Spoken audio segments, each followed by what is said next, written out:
Sony goes big on Epic Games with a whopping $1 billion investment. It's the PlayStation maker's third major investment in the company behind Unreal. Third major investment to just keep pumping billies? Mm-hmm. Why are they showing my game? This is the Fortnite skin. Oh. Yeah, with Aloy. You talking about a crossover? Yeah. It really looks like it. The graphics No, I know, Fortnite just but why does now. everything have to be Fortnite? You might be in Fortnite. I'm probably soon. in Fortnite. Yeah. Wow. You got to respect what they did with Fortnite to be have people play. All these IPs. Good Lord, play the thing for that long. Or make all those deals. Mm-hmm. Like, obviously, Epic is a big company. You wonder how many people at Epic just permanently and exclusively work on Fortnite. Mm-hmm. The sheer number of humans. Because it's, trying to put together deals and things, and then the development team having to implement those things, and then maintenance, keeping things working the way they're supposed to, and other fixes and updates. And they also have Unreal, the engine. Oh, they got a lot going on. Epic Games recently announced an epic new wave of fundraising, notable both for the $2 billion it's pulled in and for an eye-raising firm present among the leading partners, Sony. The makers of PlayStation VR have invested a cool $1 billion in Epic to further the development of new digital fan experiences and the metaverse. Today's news comes fresh on the heels of Epic showing off some impressive new tech. Last week, Epic Games hosted a showcase for the release of Unreal 5, the latest iteration of its powerful 3D rendering engine, featuring a number of high-profile developers, including the Coalition, Microsoft-owned studio known for the Gears games, and CD Projekt Red, who's developing the next Witcher game in Unreal 5. As for stuff you can actually get your hands on today, Unreal 5 was used to create the Matrix Awakens tech demo, which you were goofing with. Mm-hmm. And that's for PS5 and Xbox Series XS with graphics so real looking, some people were like, whoa, I can't tell what's real or not. Man. I don't know if that's what you said to me, but definitely looked really cool. If you haven't seen it yet, go give it a peek.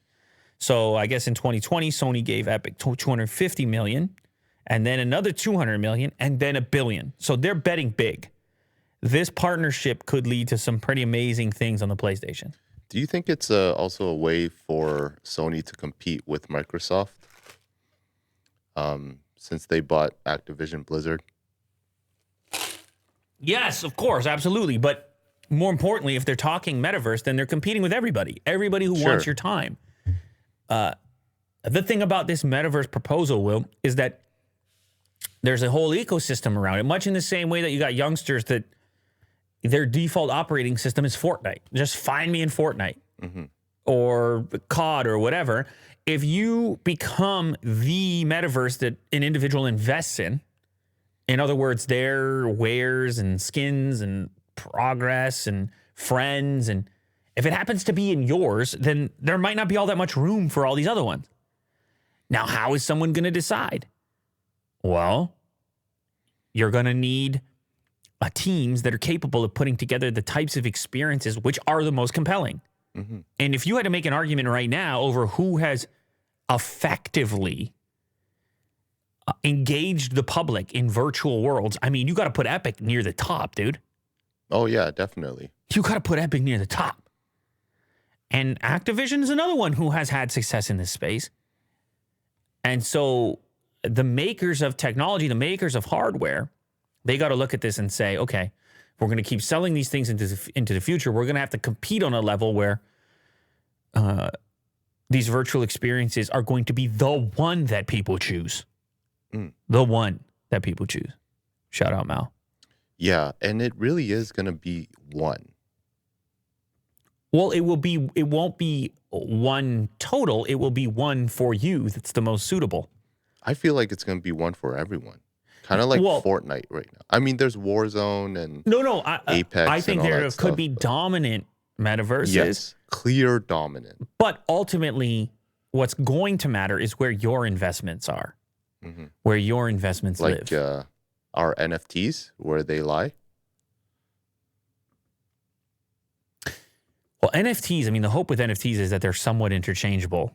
That they in can different that they can virtual worlds. That they can move across. I mean, interoperable. Like that would be the dream with NFTs, but maybe there's a metaverse equivalent of that. But if you look at these investments and the companies involved, I don't see it. It seems to me that we are looking at a land of exclusives, much in the way that games used to have like important exclusives for game consoles would trigger a person's decision making as far as which one was right for them. This would be a more advanced version of that, where because it's just so difficult to unlock all the progress. It's so difficult to take it with you on purpose, of course, that you've put all these hours in, you have all this representative progress. That's the reason you don't want to leave. That's why people are playing games so much longer than they ever would if the game structure had remained the same and it didn't have all these extra elements. So, but I got to believe that Sony's got a big time shot now with this really tight relationship with Epic. It's a big time shot, man.